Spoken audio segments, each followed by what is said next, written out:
Chase Lehocky with the blue futon out of the box or out of the wall, whatever you want to call it. And it's been a while. We have Mississippi Grind.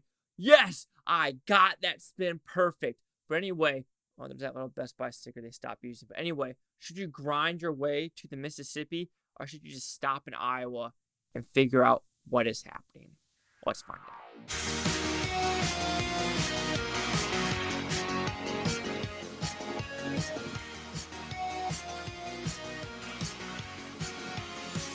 So Mississippi Grind, what's it about? It's a very simple premise, actually. You have Reynolds and Ben Mendelsohn.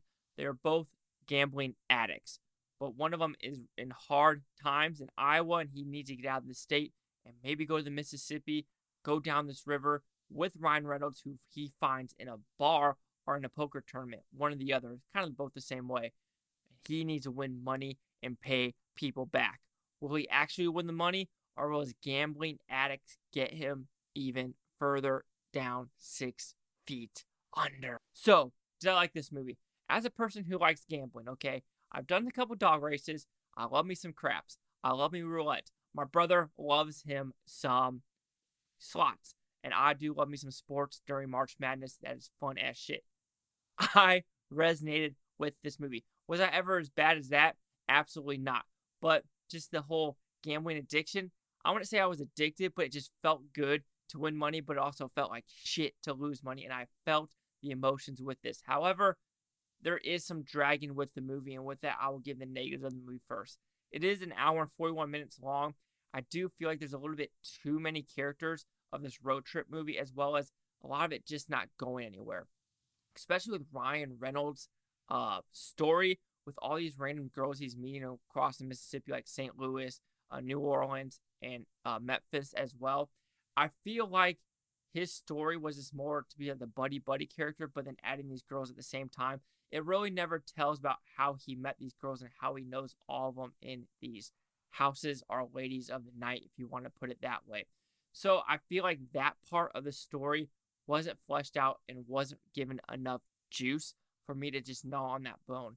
However, Ben Mendelsohn with his wife, his daughter, and his gambling addict, this addiction of just getting down 6 feet under, like not being able to just keep digging. He's not have a ladder to get back out of it. I feel like that was a stronger storyline with that. But then being an hour and 47-minute movie, it did drag on some levels, as well as some of the pacing in the first hour.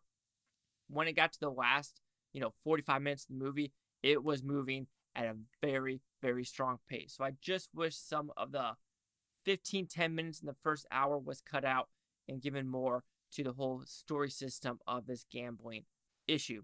There is a good twist and turn in the last 30 minutes of the movie, and I did not see it coming. There was a lot of things that happened in the last 30 minutes of the movie, which I was not expecting, and that is going to continue along with the positives of the movie.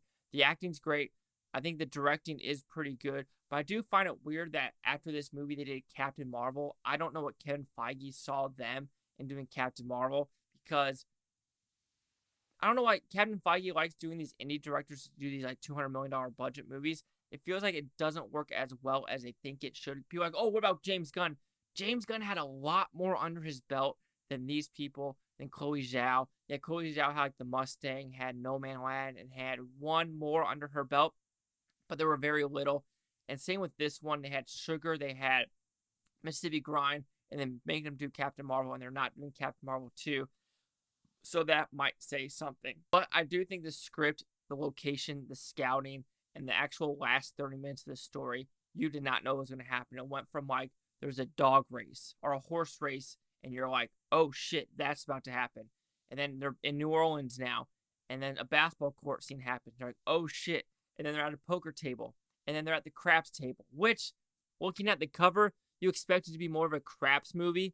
That's a lie. It is a lot more of a poker movie than actually these table games. So I was a little disappointed by the deception of the front cover, because I love me some craps, but the craps table scene is like the last hoorah scene of gambling, so it kind of makes sense.